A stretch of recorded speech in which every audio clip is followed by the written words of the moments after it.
Ya, vi hele tua le piapi. After foi le tua o le utato mo maile me ya fiapi ya pa tau ruina foi le. Au nanga ale Global Kingdom TV channel ya ilana por kalambe ole lao ai ele tupu. Ya ai ole au tuina tu malfa lo alo se uswa au ona ya so alo. Ya na te ina tato stalo. Yo na amatai le o tato por kalame fa mole lava soalo. Ia le tua. Ai, ato I fo matalo. Pa matau te mā, te tere lava I lupa o whamara wanga le lei. Ia lava lo suafa, le fo ia fiafi. Amen. O whai ana whaatau uina fo I fuafuanga sa whea ngai mai le mā malama. Hallelujah. Ia tu le anga mai fo I o le pōmisa. Wha o maina fo I le mā malama na ngā ruenga e tau mai le pōmisa.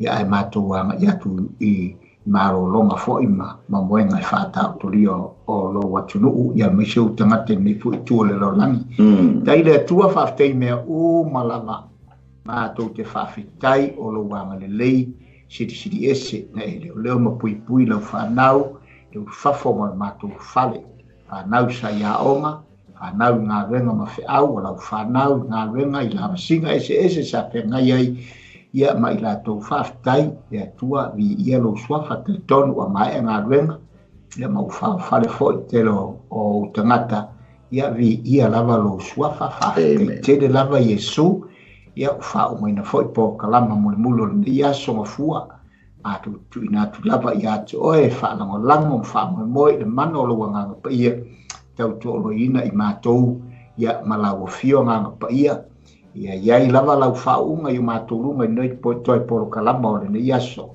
iai lo wanga lelei ma vai foi po kalama sa whengai mau au auna we na lato I oina lau opum whasolo whiringalo o se ai lea mo I mātou le ne iaso manu malo ai o mātou loto e mātou te waba ai ma sauni pia I so se teimi au waalo mātou iai le nei lalo langi ma meo tupu ai e tuanga le mai whaamnuia fo iai ma ua nei po kalama oi foi se maua mai oi foi se whaafonga ma sila ma mai moa ia vea nei poro kalama muli o le lao ai le tupu e whai ma whaamanu yanga mo ia I nei po ia o le ita oto ilo na moenga whaamanu ia mai le tua a mwhoi na whai nei ngā renga tu maua ia to ele vi inga lo mātou tua le tamale alo ma le nganga pa ia ono lo swafa Yesu amen ia le tua il nei tu la piapi ia vea foi ma ua e whai masui o le Global Kingdom TV channel ia e o wholofa pātalo pātu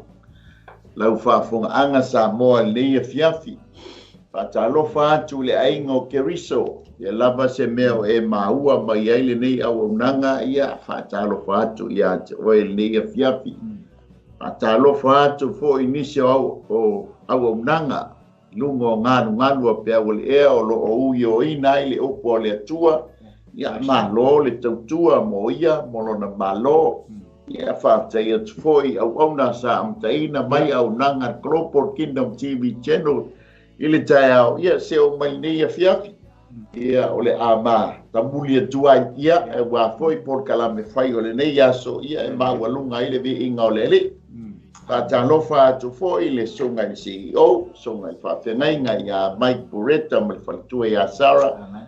Ia, mai se le no fualo, ia whapele au whai ngā nuenga malosi mai au kilani aso alo. Ia, ia hai le atua. Aftai le ia manoa, tātou wheloa fia lunga o ngā malua pia ule ea. Ia o lona alofa ma lona anga le lei. Whaftai fo iuso matu whapine. au na foi o le wa mafuta mai lungo tatou au omnanga ia bi ia le li fa tai lau komeni ia e maua lunga ai pele bi inga o le tua fa tai atu fa pe lo foi e tatou sponsors fa tai tele lava ile topito la ia maua lunga ai le bi inga o le li ia fa talo fa foi so au na so nga le li au ia so alo yo so telea ia ile nei fiafi na lo so ifua malo le langi ma ia le tua malo lava i los sunga le tai ko ia oma ia le tua lan ia ta fa talo fa mal ta fa filo ina te ton foi le wa fa di foi malamo ne so por eso sa tai ta ia ina so ifua mal ta to wala au mga lenga mana singa e sa fengai mal malo le tunu ia upu le tunu e maseniai e pe ia tu la lata ia e mamawala e tula lata me tatu ke e mamawala ia ai fetai ia ile lei yona e la felata ia me tatu te e pe fa pena e mamau fo ile savaringa le taba ai mare aso ia pe tula lata le vai ile mamau ta ia ile fiafi ia ele o tatu te feilo ai me tatu sangai ia to sila mai fo ile atunu ile ta feilo inga ile dei po ya mai per tonu lava ya lo ya alma tu imal banga o ia o le mata la e fala ya au lu tatu savalinga le ma faina se na upu le ma fai lava na se ya o ai ya ma voi e tau fa me la me te mi pa tinga roto fa na waiste me fa pa tinga roto ya te ste fa me a wala ta sa wa ya oka tinga roto ile me ma le me ya a roto fo ma polisi me pi un ma nga ta te la de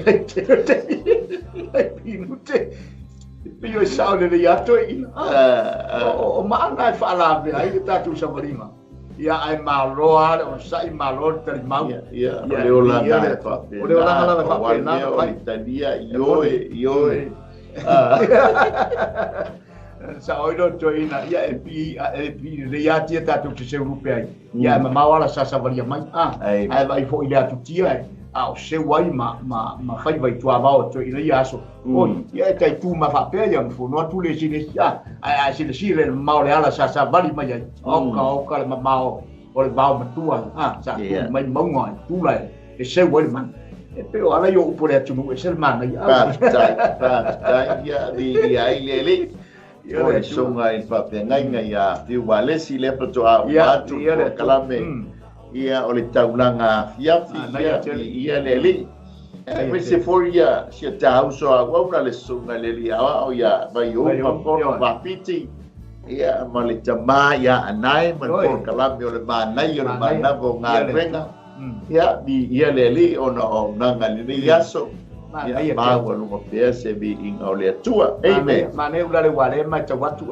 ia pe fo le o le malu taiao ia so mai malesi po kalama so mai malesi po kalama ona ia fiu ina mata mai apa awal tala le taiao ia mata na lele mai de man ia oso mai lo le oso mai malu taiao wa tu le man mata tau na faila na meta sami fumora ia ngai mai po kalama le pe o mai le fiafi fai e fiu ia ai ta fatini foi o wa ia me ta te vai ta to ia vai te mine pa stai wa kava o mai fio ngale tu ia vai no a o ki a polo ni ta sole bla ia wala ngale la ta sa fai la la ta sa fai lu la le tupu io ta ilo lo no fina ngalo pa lo no malo wala se te mi le so fu wala mala wala ia mal vai so atu ia por ngana ale ngata ole pis ia va pisia ia ma me ia ole pisi ia ono fina ngalo le tua ia hai leli ia sa boa ia ole tanto wa la ai le tupu ia le o tanto wo mai ile lua no fua inga tupu lo na mata au pues full matas a ole ama foi tawina tu no se foi u mo yo foi u pe fa ia foi matanto tu si foi tau ia ai fia fa nga ina le mata u kwa to fa pe lo ai foi tanto cheita i so alo ngai whaapengai ia tai, ia maise, ia Pastor Johnson, ia Porto Paul, ia le fionga ia misa. Misa, ia. Ia pe o la ua ia o le tai o le tātou Paul Kalame, ia o le la o ai ia le tupu, ia whaapengai me ia vanoa, ia o tā maua, ia e whapena o le tātou ngā lulu e whaatasi ai male. Tai mal suke ta no ne au mo la la te puti la ngare e fai au so I voi masalo la e malo lo man malo toi e no ya tu ya e pela o le sua fa o me o vai au toi ya o tu fi tau fa o me le ya ai ka me kisaki ko yo ka me tu tau ni la e tu fi tau fa o me le yo malo la Hallelujah. Ia lele. Amen.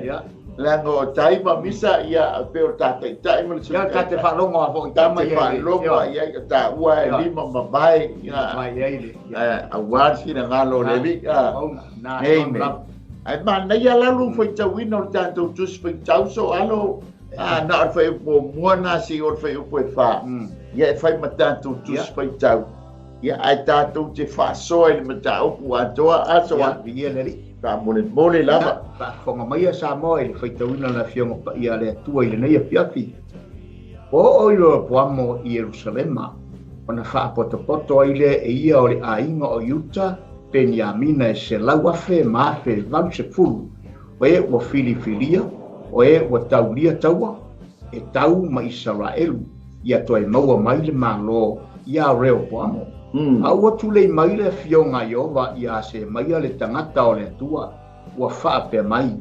Ina whai atuia ia reo poamo le atali i o Solomona le tupu o Utah. Ile ma Israel uma o Utah. Ma Benjamina ia whaape atu. O loo whaape ona whetalai mai o Iova. Aua ne Ioai. Aua ne tau sii taua. Atu le taua i o tau uso. Ia taitasi o tau ma fo yatu I lona ainga awa e mai a te au le nei mea ona la tau whalongo lea I le fionga Iova wali liu wale o atu e tau mai e repuama amen ia mai lea tua e tusa mai whaitawina o lana fionga ia fo I bea ma tu mau ia te ia lona mi inga e pe e lilifa le whaasoa le nei a fiafi la ai le tupu ile tala le te mau al fai upule e fa so al ya e fa mai ova awa e mai ya ja le nei mea mori ole ta ua ole usitai ma le fa longo ile tua ia tupu ata to va ai le nei tu ile tanto la ai le tupu so alo ini vaenga e lima ia ona I te lere tātou tus whaitau. Male la tāptango fie vai nai vai ngai se lima. Ia e whetau ia fo lea male tātou lao ai ia atonu fo I o wā. Vanga ia le lao ai ia moni. Wa le tino le nei e fiafi. Whai fo o nai le I taunu wane le. So ina male loo mtua. Ai masi fo le ai ngai lumo le lao ai. Ia au po le lau ai. Ile nei a fiafi yo ono sai to titi ata uan nari fai fo walau wina le la ai ia lele ia lele ila na fasoa ma na fa muliana tia ua mawai si na fasi talo foi po si na fasi fa sei tulo ia a si na fasi ma mo po le o le tia le manua ia ma tau le fo o le lao ai le ala ai muli le ia mo muli la tangata ia na to faro le ia wa mele mana ia te ia umara I lunga me le la ia pe foi la lo ta fa atoanga I o le tu no fa uma ia la ta tu ina mai ai me lunga fanga atoa le malo so amen awale po poli wa tu sa te ai ma ona le na ta oto lolia na ia fala au te tawana I we fa te e se ele lo me nga so na la wa so na ai te ma tu sa mo tu lo wa mo ma ai tele la lu por tu wa umala u Leva mai le siko inga tori. Mua tino e muri. Aleluia. Se tangata le puna. E twist se kakalpuna. Aleluia. Ki taola I titia wa le tala mai le tatou tospai tau sa mo le fia le pa mai le manda au pule e se pulu maletas. O reo po amo Jerusalema. Yeah. O fesa yele tupu waso al. Amen. Wow. O reo po amo. E ta ua o le tupu na vai waina ai le malo so al. Yeah. Amen. O le tamalea ia po le hatali o Solomona le tamalea. Amen. Ia matau lia foi. E telea ma Solomona. Yeah, Mari. E fip se lau ia ma Solomona ia male tolu se lau pala. E fai ala si to tele. Ai le ngata foi le. O tama ita ai mai ima o umale ango kono tua oi. Le nga mai ai. Amen. O ia la reo poamola. O ia le na solo a iane. E nofo ele nofo inga tavita ina ua maliu lon ta ma Solomona. O le wingo le upu reo poamo. I le fa Peritania. Enlarger of the people. Ia po le fa ato a teleina. Ia po le fa teleina o tangata. O le siva wingo lo na suafa. Ia o freer of the people. Longo winga o le fa saulo toina o tangata. Tatula I mai e fai matupu o le fai ngā malo Israelu. Ao a toa le sfululua o I tuainga. Amen. Le pato a umatu lona tama Solomona. Wasi mai lo iai. To fia lo saha fai mai le no fua inga tamita. Amen. Ai ole fa le tonu o le lua I sao fa inga lea. Na mafuai o na bai lua ina le malo. I baenga e lua. O le fale o Utah. Ia ma le fale o Jerusalem. O ia fale o Israel. Na le to lua la tu ainga le. Ia reo poamo. Na le tu ainga o Utah. Wa lona le tu ainga. Ia ma so ani atu. Ia I ma le tu ainga o Benjamina. O mai le tala, o le fast food tasi tausanga, o le soifua o reo poamo. Ia ae nofo ia lore nofo a inga. Amen. Ai o le amatanga o le nofo a inga. Na vailua ina I le malo. O lana nofo a inga la I le ainga o Utah Benjamina. Na o sfulfitu tausanga. Toa fa popular school fitu mal fasu mal tasi olona soifua na ua ino fo ia ni no fo inga ta le limas fur balu tau sana ole e la titi le soifua o reo poamo longo minga apika ku e longo minga penga le fast fur balu tau sana olona tama Solomona a olona tina Ia ole tamaita e suafa ia na ama. Ia ole sa amoni. Matau ia foi la sa amoni. Ia e tupunga ma ia lota. Ia malana fa nau tenia. E te mawai o e kene se sfuruiva.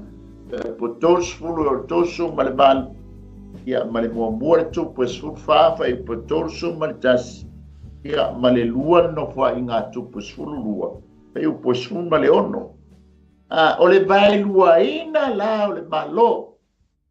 Le te tala mai ai fa mai. Ua o reo poamo Jerusalema. Soa. O fea sa iai reo poamo. Ia peisa so ani so alo antaina mai po le tampo sanga.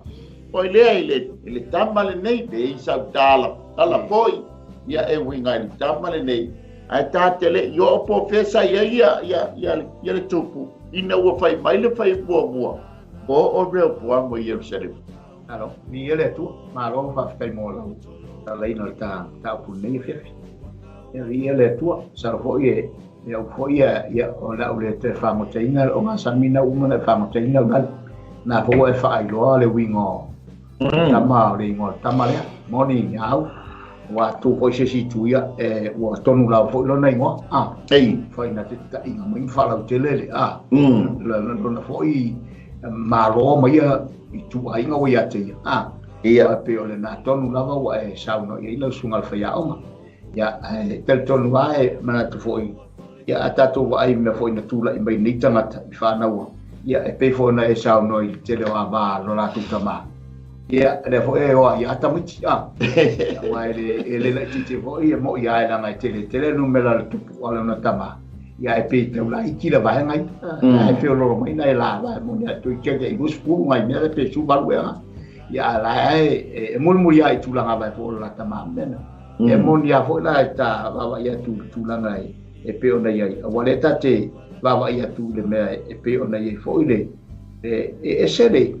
e sele le mana yo se o tato wa ya tu sa o nga fa pe na ye fo I tu pu le lo langi le so I fu ma ora o se fa na u e ola ma mo fa pa I fa lo mo I tu I me o atum ai o la fo I na fo I le loto le tamai titi ma u fia tangata tama te le ma ia na tu la I mai lo la mona ia tama fa lo la against le tama po le matua o le na soifua maonai o tulanga la ia whanau no telo le tala lea langa I le mana ia lona tau lona amatanga lona I unga malunga langa o ina matua whata ape I malo na tatu wa ia tulanga mea na tutupu mai ona o le atali o le whanau o Solomon ia le wa ia tu I mena tutupu mai wa e se a repoamo e se fo I repoamo fo I mena tutupu mai nei tam ia pe vole le ale tati le io tata wa le wafsi po fera sa mai o fena ia ale wo Jerusalem awa o tamata pe le I e pule ngalon tamalta me titile e sa vole men ta milo mai le po moi ma e se vole men na ia le po ale pe wo mai ele u supporta to tangata o le si vai ngai tu ai ngale malango lango I tamale o year ia pe sa ne ula na taulia o reo poamo le antali o Solomona o yere poamo o le au na Solomona o le tamala le ta ua mai le meta o se fu na alu o ai kupito no foi le o ai kupito se I uma le se I maliu ia Solomona to asaulia o ia la le no mai ma le no e fesilingia se to fa fo ia abreu wa mo le taimi le le la ma ia le tam ta le fai mo o ia abreu wa mo Jerusalem o le fesili fesa ia la tala mai le mata o pule ta ma tu neina tala se pulu sunga fo I pa fe nga la va ia sole le tene sai o ile no o ke sema awala le afoia le fesilingia le mai ele no fesili I le tupu sanga po so ia sa fesili foi la sa mo fesili le tamai o to ina po le ase la poi tu wala lo postofa ia awale le afoi le fai ngol malo le mo le foto sa fa inta metiti ia le tangata ile ia repoa mo ile no fa inga o la se kema e fai si mamao la titi mai Jerusalem tu sa o ile tua oyo o Efraima Manase e yaila le no le se kema ai mata ia ele onga to mo le ba mo le ta o le mo e balu le mo la e balu o le fa noina le no winga o le mo o e fo Teresema ia o le fa maniaina o le bai mela le mai aile e yaila se kema a wala nga sola mo o mai mataulia o lalo ia Jerusalem e ke ala fa ai un fa u pasumalitas wa batule e a foi le mana onga le tu ele talia le tu le mana onga tu lalo to ina ole talia le tu e ai ole makua yo fa mafa I me o la fonga a failanga tai lima ta la fonga Awa o te mile fai la fonga mai ale pepe le tangata matua. Ele ngata o la fonga mo le manu ale la fonga o tangata no. O le la fai mai nei to e ina. E hapea te ilua tā la ia le la fonga mai le pepe si ia vea ma tangata matua. Lango le sa te ilima tā la ilo tamaa, ma mafa tele. Haina tā tele. Wale lua tā la. Awa wha lua sputa la se tala wha teita. Langa wa matua ma mafa. Kusala wa wha a whaina lima tala i lon tama. A lela wa lua sputa la le tau langa le tau miti te tau tanga matua. Ola wa matua ma mafa ala.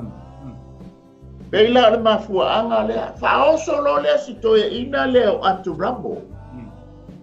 Lela wa le talia e afoia.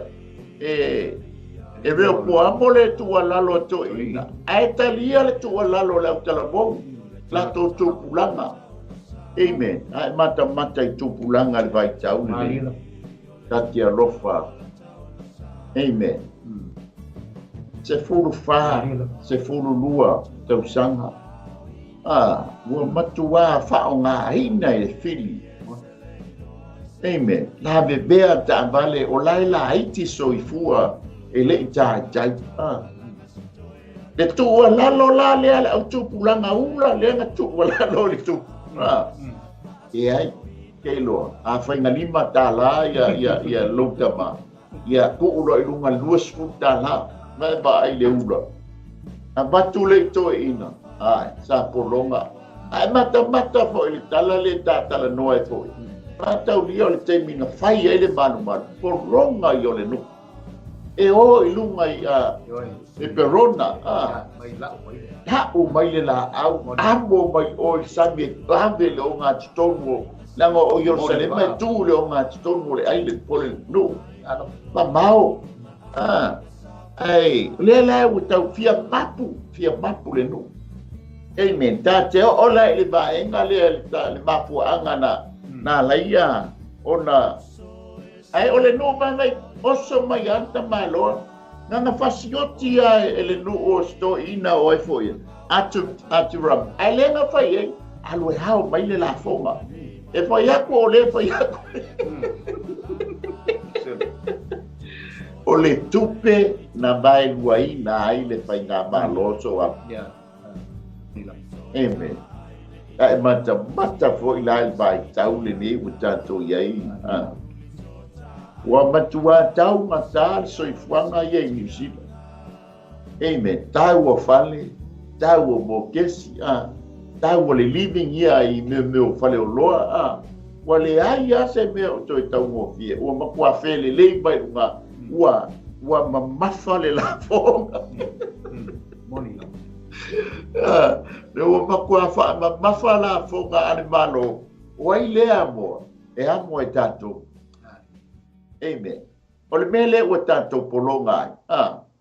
O le mea tau se le ngilanga o whao popo le la fonga. Amen. A e mata fo i whawhita uli o malo ti tele le iai le nei vai tau. Ia Ukraine, le vao Ukraine, ma Rusia, ma Amerika. O mea tau tupe. Natural resource le mga o mei Amerika. E a fo ya Ukraine. Awala nga e te le ka mau ai. Ala fo inga ngo mai Rusia ia. E fia maua ia fo Ukraine. Awala vale ka mau ai nga ni. Ala fo i fa punga mai sainga ia kua. E manga o pos mai ia Rusia. Ia maua le. Ole la fonga le soa.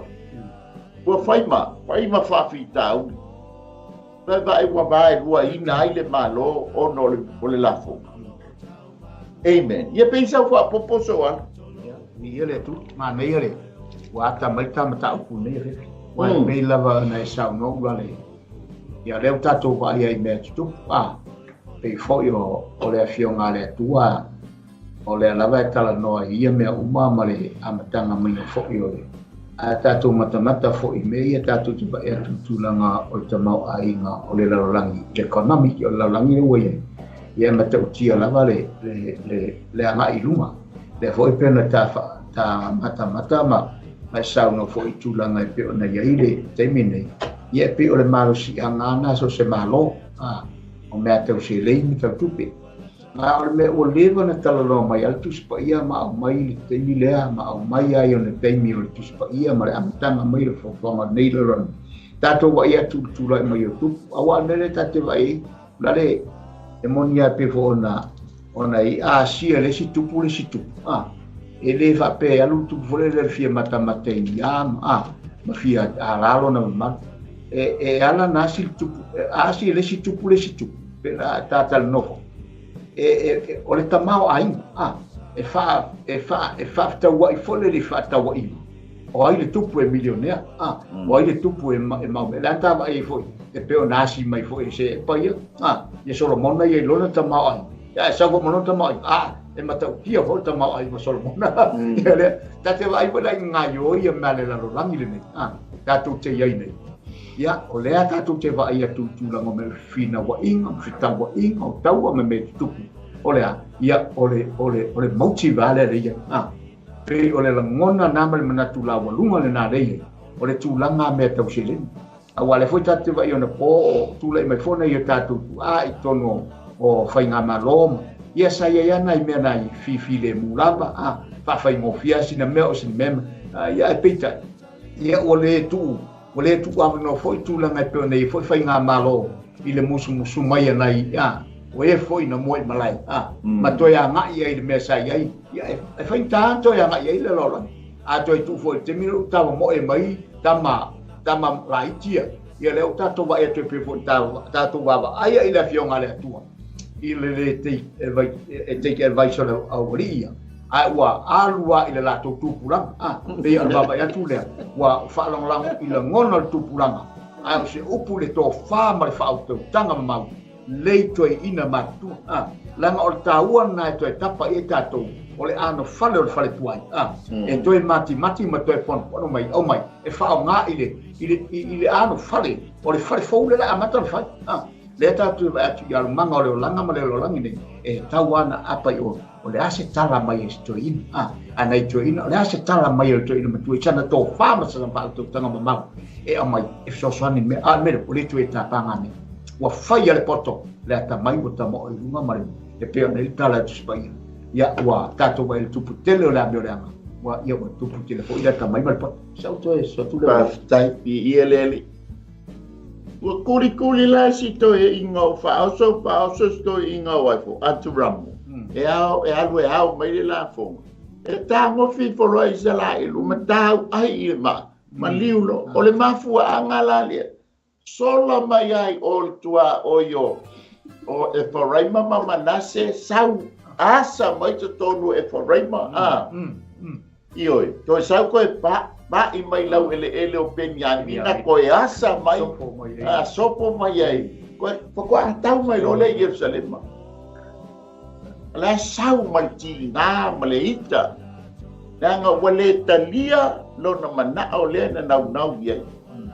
amen alona le lo o le fina ngalo le o le tua amen o le abai luaina de malo mai nga tau no atu ai o Jerusalema po o Yuta pa tonu lo matangata uai loa tau tangata tau e ngata i te tonu o Yuta a tonu o Benjamina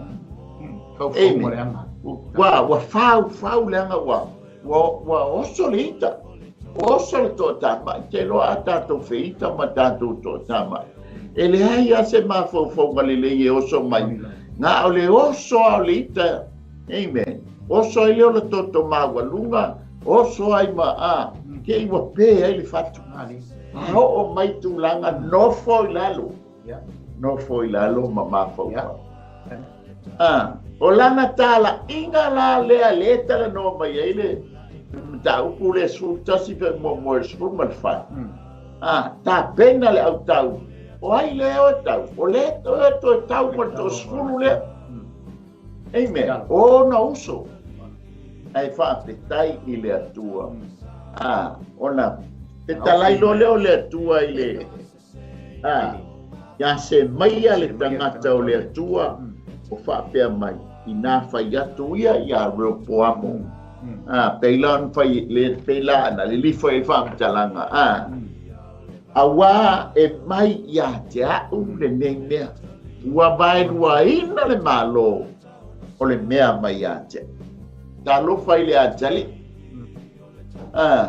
O te leiloa pena sila fia i le topu, le tala noanga alona tamā ma le atua na whai ai le atua i a Solomona o le abai lua ina le malo mai a te oi.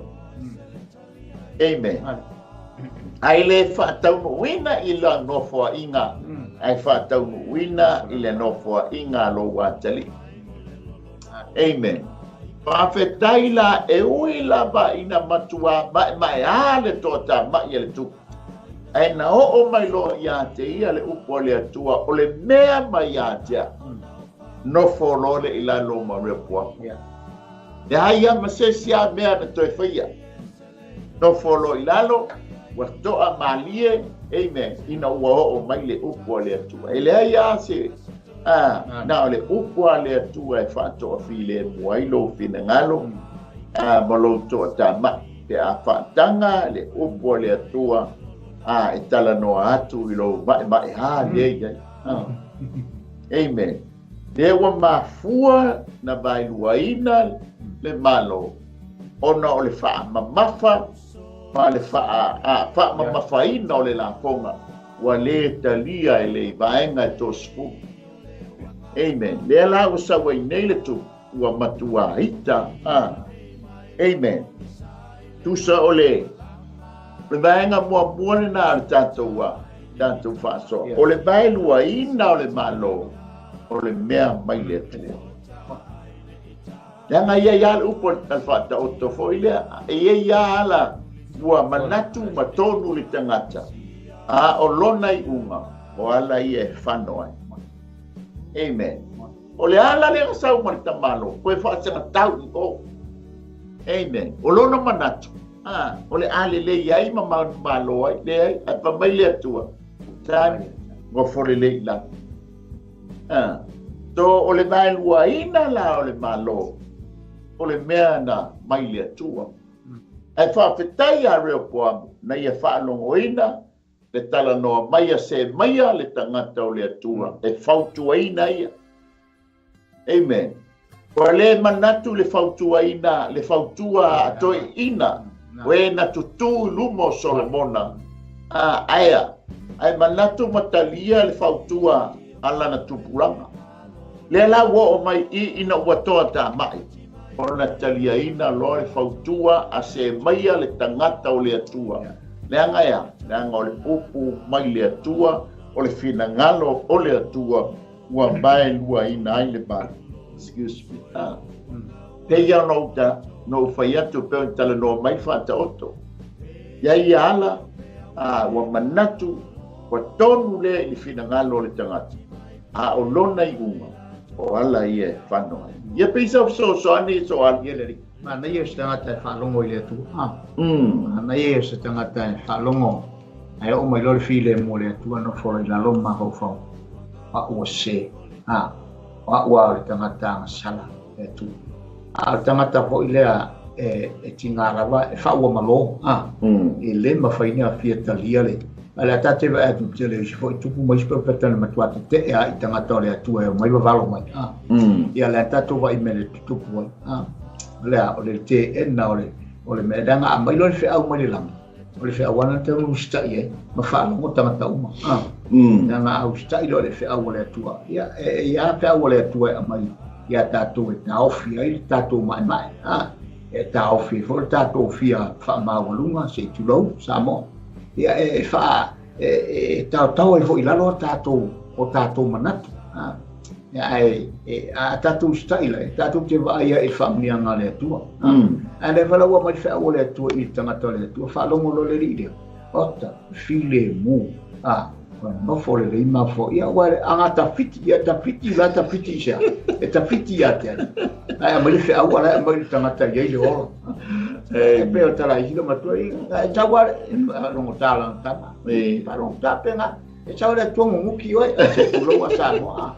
ye di fa penale tua ya to mai la na pure pe ale stai fu e ben me ai tatu le tua io le ro fa muti vale fa prepare o non poi ci lei lunga tatu ye mai fu ci me o pe ale fa long ya pe me na e ta won ma tatu fa te le tua fa te ni chamata e mo ya i lo fa lo mo ta mo na ti ngam lo mai a o le tau mele na ya ai fa te na fa lo mo ina le tau fo ia te tatou application mo tatou ina ia tatou whalongo le tangata o le atua fo i o tatou o nai le alama se mea mai se pe au ia o le nā tatou te whalongo le anga o le sa iri le atua le au mai le langi ia e whaatonu fōra wa i tatou fōra unga ale tangata au nā le atua ia pole la fumamoe le atua ia tau hun tatou sita ia le anga o le au le atua le au mai au nā le atua ia la foi sa ili lao mai po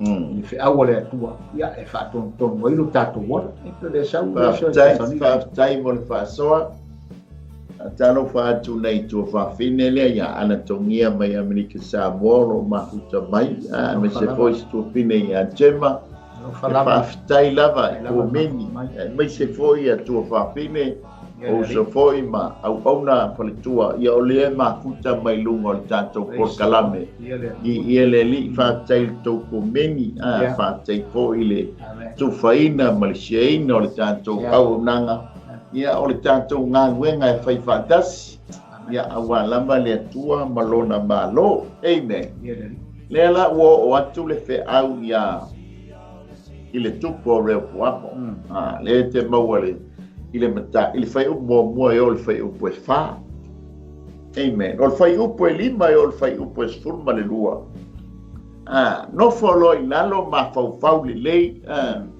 wana iloa ia wana talia foi te tono lo wa talia le me wo mai wale maua e ia le tu ainga uma sfurma le lua o Israel ia a wala va ia sia lua fa fitai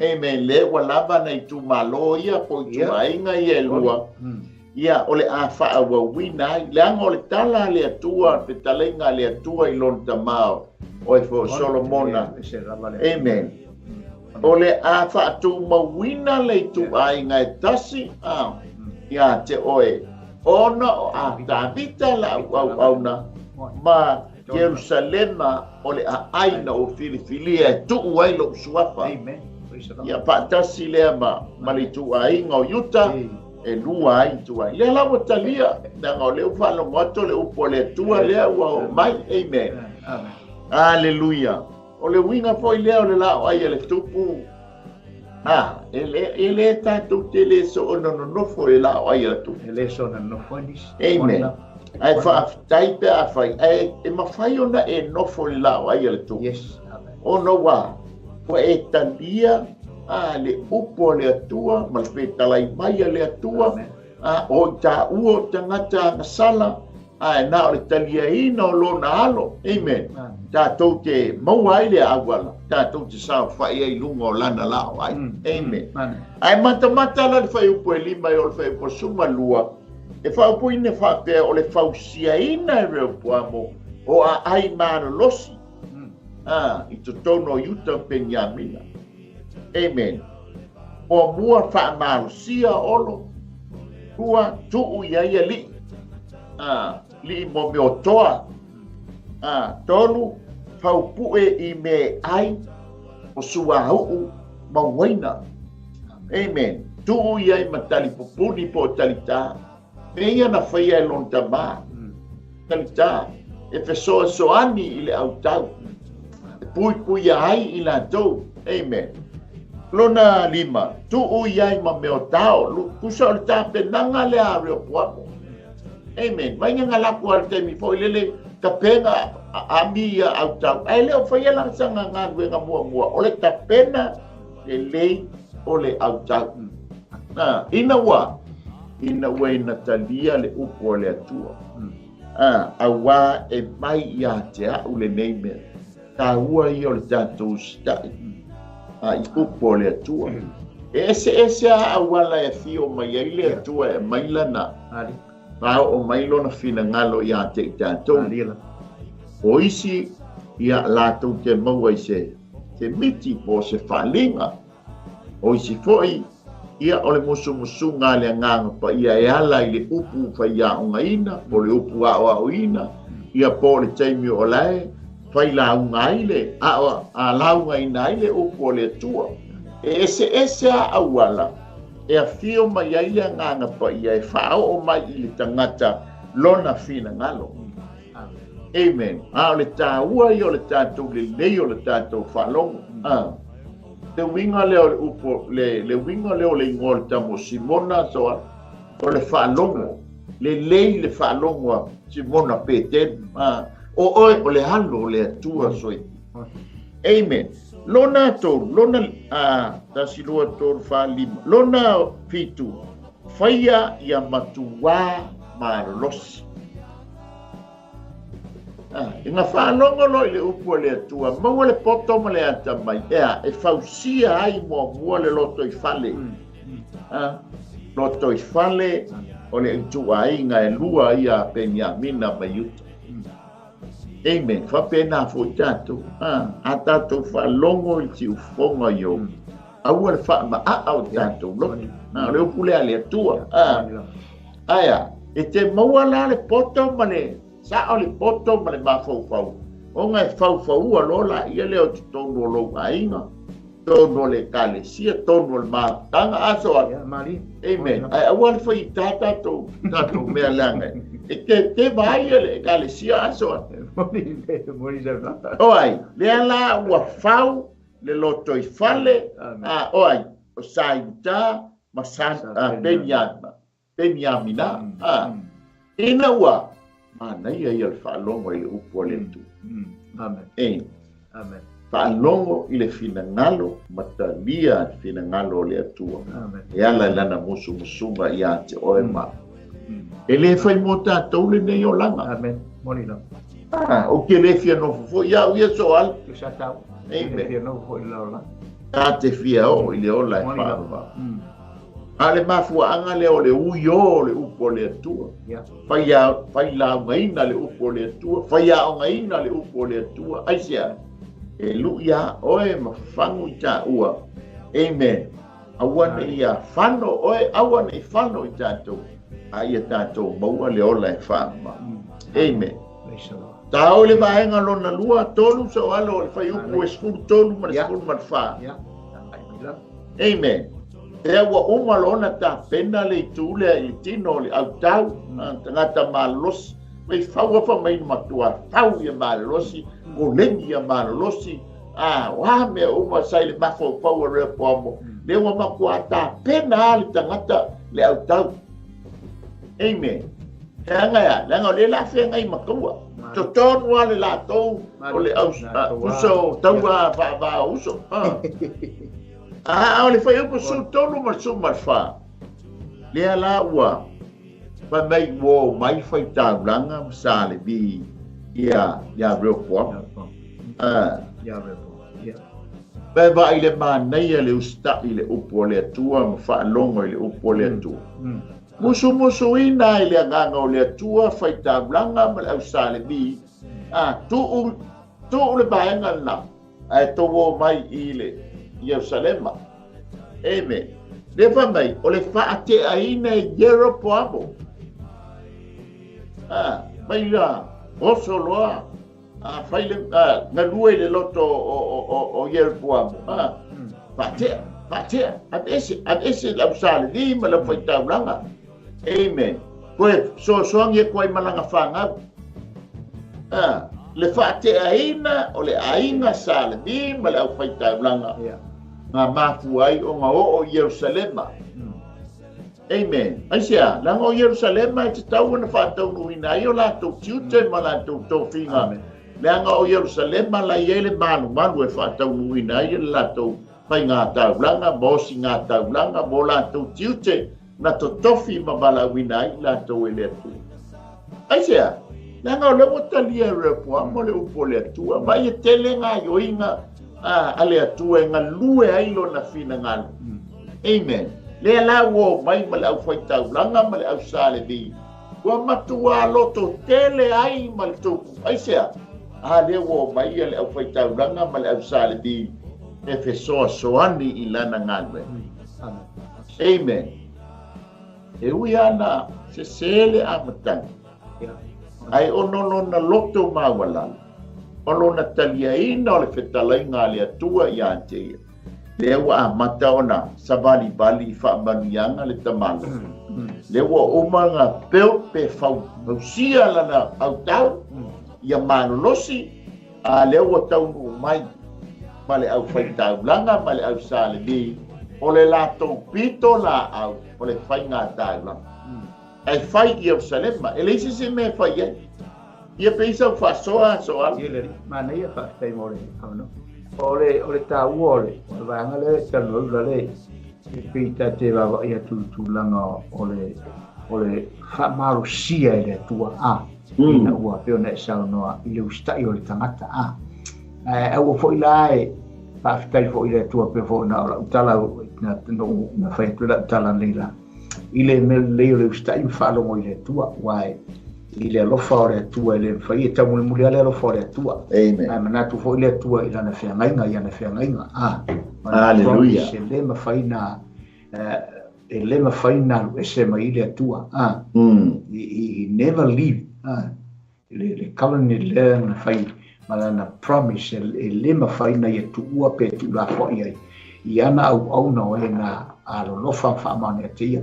O le aio ese abiselo natali o polan fana nei mai tulanga mene ai u wale li mole atua langa o lai mawai o le promise lana e lo fatto e manatu o e manatu i hata vita amen e manatu ta ofi mai a o te musulanga lena po le atua le fai ana se tu foi e tangata po se tangata mana fai unga pe tatu wa e tu i fai unga tangata e malu lua le va tu lo voi fa mulon lima a polisi a ole tua lai le ai le tua mena e mana ai ia le wa fa fonga mai foi pen fa ma tu fa ya mane tu la ngal ta ofi pe le tua na fe mainga na fai ia ta vita le tama foi lai e to lu le e ta mai yo tama ma pe ni ami ai le tama mai sili na ma lo tama ia to ia tu ai ngai sili ma lo le ala ua whaalangolango atoa ia ile le whaalangolango na atoa whaamuianga le atua ona ua ustai le lilo i o le pamon te mile le wala tatu le wai atua e peo na sao no lale o e pei ona ia ile nei po kalanga o le lao ai le tupu pe fo tatu loa e le so na no fase si le lao ai le fo ai sao no e no foi tangata ua talia Yesu Kristo le mari ma faola e no foi tangata ua talia le upo le upo upole tu oi upole to Yesu le wo ye talia Yesu le mari ma faola ile so na no foi se tangata ata manatu fo tangata lena na vala udia le ta maftanga tupu ai watu tupu ya sile ta maftanga le no talo tangata fo te enale le ta maftanga tele sa fai ai talo lo te le tangata e talo lo tangata le ta wo ta mati e to ya sia to maftanga lo of mo tangata lo fo ese tu li ese lo ai pe fo la nei la ai le so na no posesi na tangata ua talo na of sau ina le toto ta mai mamoe pa pe na fo ila fa fo ma sa mo lo sisila ya me se fo lo sta il fine ngalo le tua ta via Yesu ave mari ma fa e pe ona na fioma o le la ai le tupu mo tato ina ia tato lo le fine ngalo le tua na mafuai ia na fionga mo tato le ngai se o le ko le mo tato ina nei tai ni tato fa longo mo chinoa e te no foi le la ai mo chinoa e te no foi le la ai le tupu o te no foi le la ai le tupu pe a fai o te fa longo mo usta i me le mo ira nga pa i fai ia la uso tu le la ia be le o e tala no le ni e fia mo me ole e tutupu foi tono ngalue ngali atua ia oni la te isi fai fia ova so o vai lua stato mutako ia pe foi la ole tato fai nga malo ia o meu la tutupu ia ala o te isto ino e vo la so o vai lua ia o fai nga o winga ia ale winga ole tala le ase me wa mai le tua e te le whapenga ngā leo pawai o tangata wa mai e le atua nā tau te mafuta. Amen. O le tāua i o le usta i le plana le atua. Ona, nanga o le tolu tau sanga mua le nofua inga a le tangata le o repo. E uiana se ale amatang. Ai ina ua usita i atusa ma le fina ngalo le atua. O le tonu tau sanga mua lea. A makua wha manuia ina. Nana nofua inga. A le ua pausia ia malolosi le au tau. O mai ma whaitaulanga ma le au sale ni awale la tau pito la au o le whai ngā taulanga le no. E po osi ngā taulanga le no. E no whai e lana no whai li. Reo po apo. No whai e lana mta whaioi o le vaingo le malo o i o le tuku. A lewa mana ia lewa mai ia le au whaitaulanga ma le au sale ni. Ile la tau pito la au ma le la tau ngā luenga whai. Mo whai ngā taulanga. A wale no. Amen. Wa matua wha mama ina ai lana venga. Amen. Maenga la le sfuru ono le sfuru marfitu. Pa mai oe ua tuu i o la tau loto. E sa ili ia yoba le atua o Israelu. Israelu. Oe whaitaulanga ia yoba lo la tau atua. O lo o Yerusalema le malu. E sa ili ia yo. Mai le ngā yo inga le nganga o le atua i tangata ia. Nanga le sai o i se kema. O lea ua whaile la tautou. No foi o i lea foi. I le naenga le po le ainga o Israelu i tu ainga se furu. Amen. A le ainga lue i aile nganga pa ia i o la tau loto. Tuu ia lunga i le. Sai le lunga po Samaria. Aya. Ai o i lalo Yerusalema. O le mea tau te tāpua iai i le atua soifua. Le anga o Yerusalema fa mai le atua. O le nuu na o filifilia e tuu ai lo suafa. Amen. Fa manianga ia le tupo reo poa ina ua wausitai i le finangalo o le atua. Ale wo mai vai le manga ia. O hai tangata ngawa ia ti oe pasta ia. Piu. Whanga ma ia ati na ele tu whale nganga mafta ai pepea le si vaenga e ngā lua ia i le nganga o le atua pa mata fo i lea o ngatoe fo i mai mau ai le ngā luenga i ngā lua i le fina ngā lo le atua soa amen ka peisa wha popo soa e pei o tūlanga nai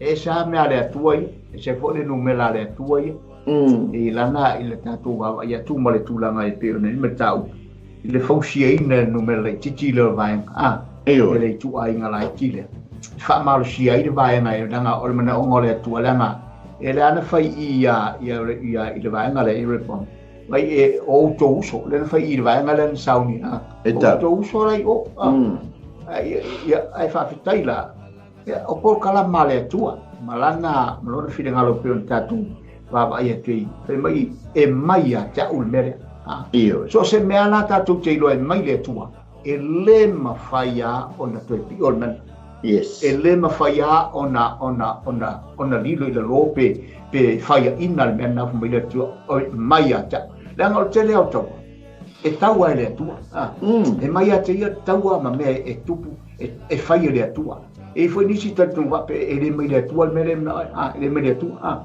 na o le tua e mai le fa sa o le fa e foi fa no fide muy nei de carecia fa no fide muy nei va en la ta foi la tu va wa te le ale o le wi carecia wa fai ya si lo sa mo le ngana na o me le wa o ma tupu le lo fai o le tupu i tu spa ia e tupu ai le ngana le tua amen Paul mea ole fida ngalo le tua ma o onga tuspa ia ma fa maro si au por kalama nei ina ia tatu loa au mai le tua fe au le mai le tua ole na lava tatu te usta ia la ina ia tatu fa longo ma tatu mo mo tai ai tatou loa le se tau mai tau nu tau unga le ia le ana vai fa malusia fa tasi tu ai ngai o ile fa malusia fa tasi lato fa malusi fa tasi mare tu fa tasi malusi olo malusi ona fausanga e fa pena fo ia tato o alta foi mai fili tau solo ia ilalo pe fo tatu tal noi pai na fai toi fausia Jerusalem mai ene via ia o le tua lavana te toi fa mau popo ma toi fa mau tuina ma toi fausia me ua mari pe ma so sof pe a fai tatu fa lo mo le fa sa mo le tua amen sa so sa ni la tai vi ele li o te va tai fo ile ina ngalo le tupu la ngai le fai mo fiele le tupu tu ai ngas furulua ai te o vai atu ia wau mai le lau tele o to se furu ai na le to lua le ia te ia a fuai unga to ta mai ale winga la le tala o lona taliaina o le au sale vi ma au fai taulanga le sano no fo ia yer poamo lona lua o lona taliaina o tangata e ta ua o tangata tua dongo winga o tangata ua malo losi fa le nganga amen le fa mai ia le apostolo o e ua mati tua ile upu amen ua le to e tamani ni ila to ai ua dia matangata mati tua ile upu o le maneia i o tono se mafutanga ai yai tangata ia e mati tua ile upu o le tua ai me anu ai me anu ele ni pepe se tu lo ai o tangata ua tomo ia keriso ua tomo ia keriso ma ua yai le tangata ua matua ele toia afe no fie ini vaivainga mani langona e langona ai le loto maua lalo po o le to i lalo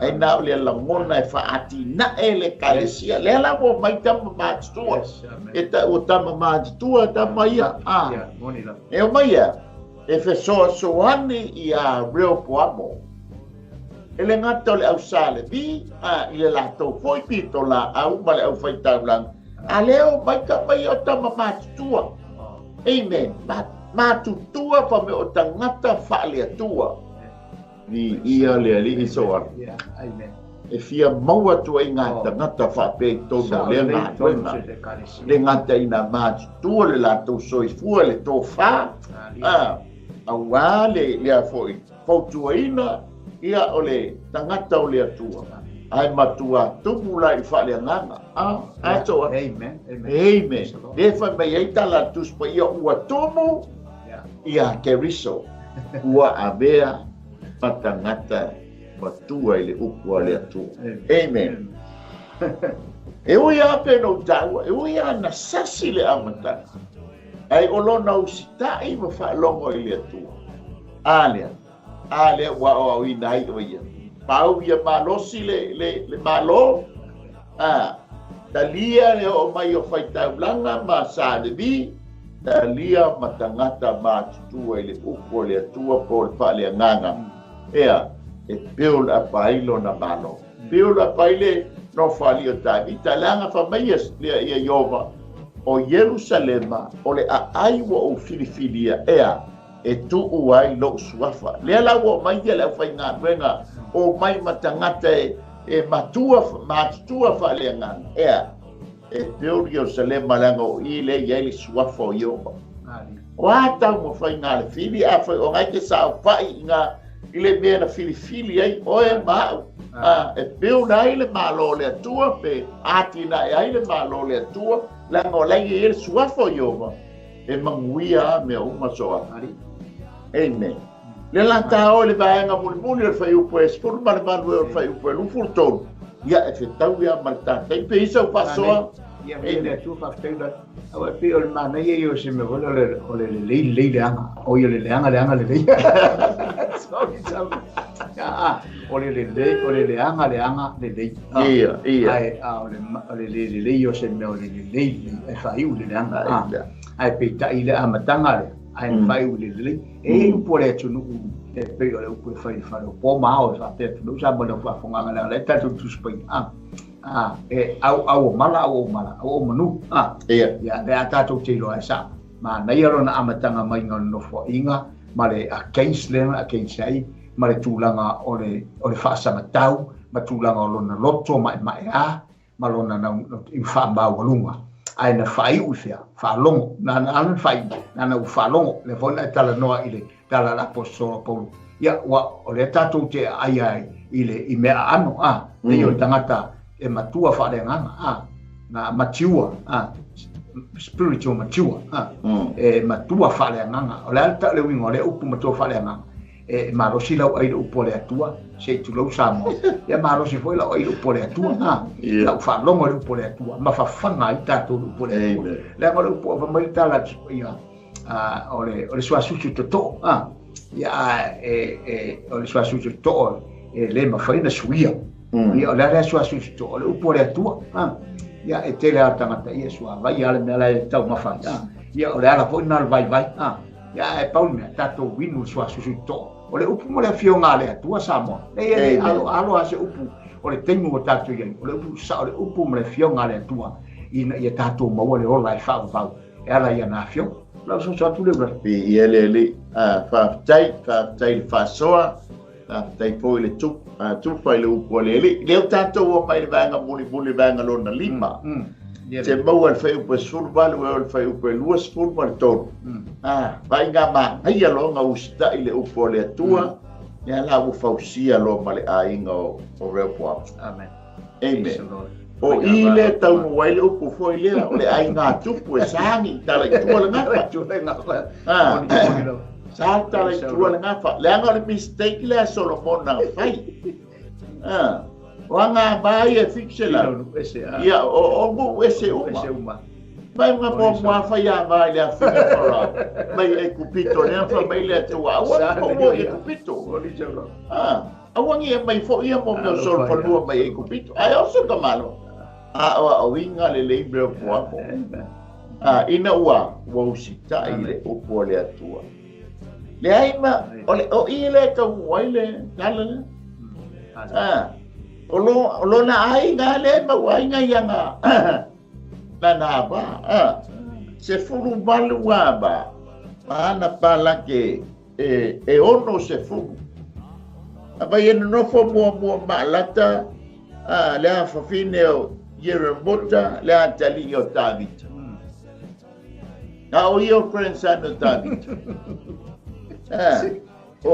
o avialia le sifoia na ba o le afine o Eliapo le atali o Yese amen le tale tuale ele tale tu sa tale tuale ba mole nga o Israel ele o la vea ita to amen la ngor tanto o singa ngai amen ma tauria fo o le kala no mai le tu ainga te o le polikami e tele aba ai o mai tanto vai tau so alo pa mai ia Paulo tasi na waba ele buanya waba ai o le patanganga ia nga ave o amen le la ma waia ba o le wo faule ai ngo re poamo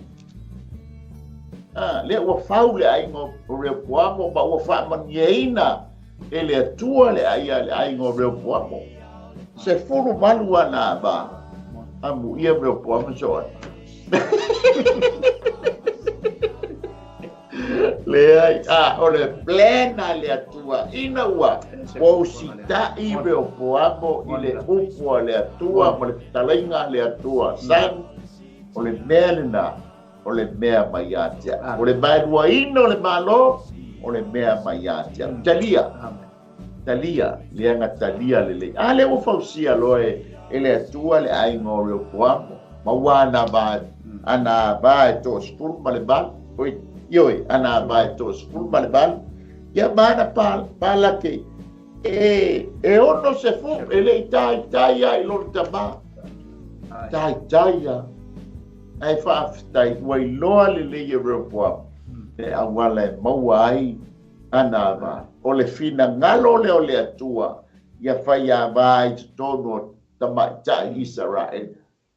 Amen. Ai sea inga leanga ona tua oi e foi tupua uma o le mafua anga lea na sasi ai Solomona leanga o maia bane to fitsela palake e tonsela e to fualta ngata malana tupua o tupua langa nga fakua fa se ina i mafu ngolonta ba ale wa sa ola na fa ikunga le aya masesiona banga mai fa. Amen. Aya ai tono tangata mata Israel mo yutai Efeso soani ya te ma waile ona tali e to luas ful maleban ya mona fine e to ono se ful. Amen. Wa ba ile bane to filole le tama lo ele tupu o le tama o fia abia o le tama ma aka e fai mali e pule io na uso. Amen. Aisea ina ua usitai ile upu ma le finangalo o le atua. Amen. Amen. O le tātou wa lao ai e tupule mea fiatu. Amen. Mata upule tu spurman ta sile fai uai le fai upule spurman le balu o lufurto. Ua fau e ainga. Amen. O reo poapo. Pau ai leo lana whanau e toa luas furu ma le balu o nā tali o nā whine ono sfuru o whaamania ina ia tamia. Amen. Ia o maa ua ia na le taito lua aso an. Amen. Ia pau au whaamanianga mai e li matalia ia ngango le whaafitai. Amen. Hallelujah. A reo poa luas furu ma le balu lana whanau tama. Onos fulu lana whanau te mata. Na maua mai ana vai tos fulu male bala.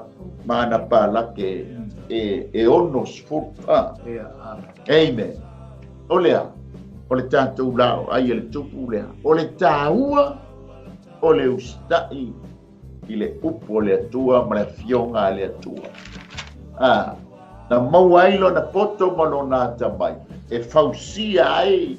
Le autau a wale puinga o le lato i tupainga. Fau ia malos. Amen.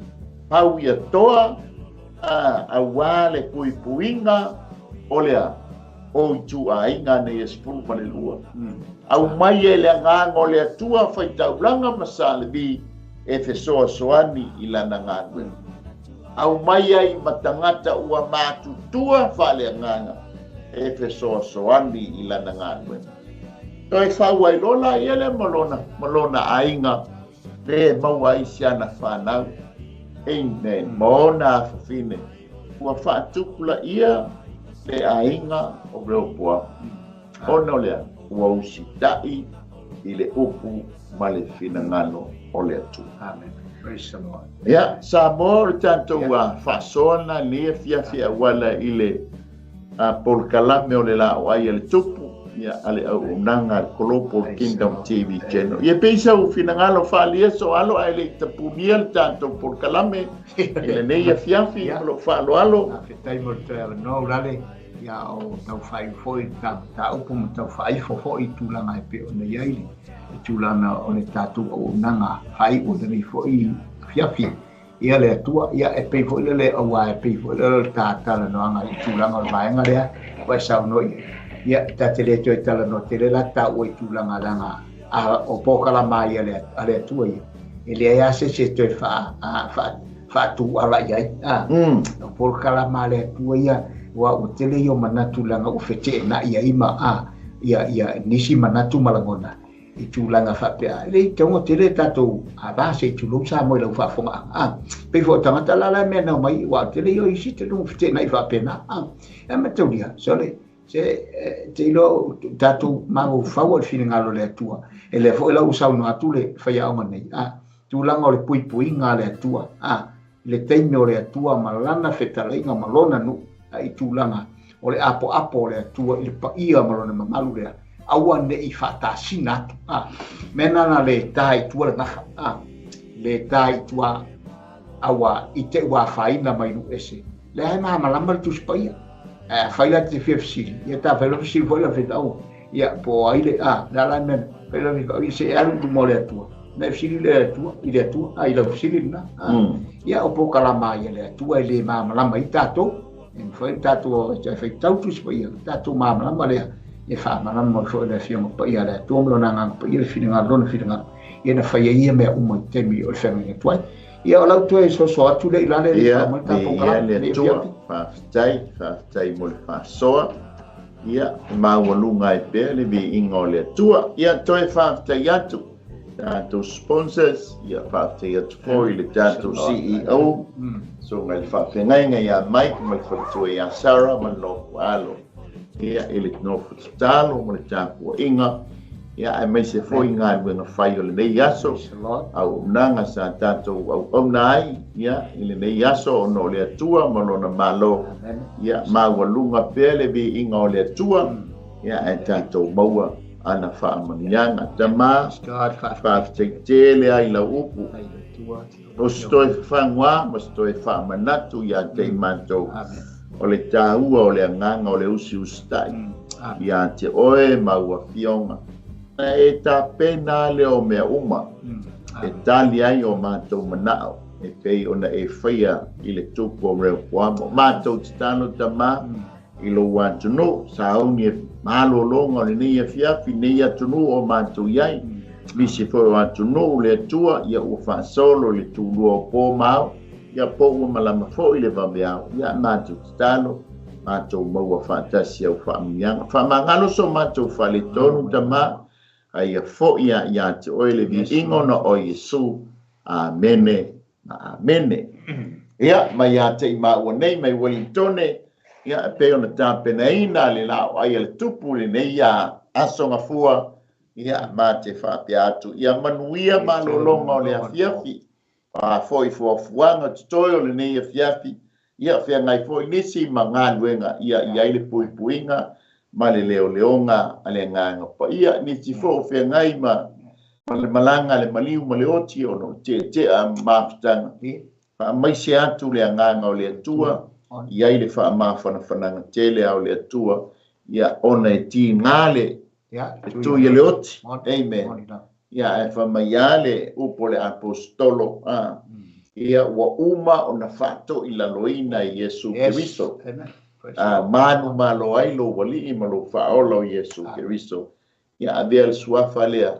ia pa yatu ma fanatu iloto maftia ia ono maftanga ia mai ate ma o nei mai Wellington ia le afo se leo wa le tau tamali ia e mtu atu lava ina ia ole mana onga ole tua awani o tatu fano ai tatu maua le ola fa va ia mai ate ma o nei ma te fa piat ia to fa soifua ma wia ni nei ba yes amen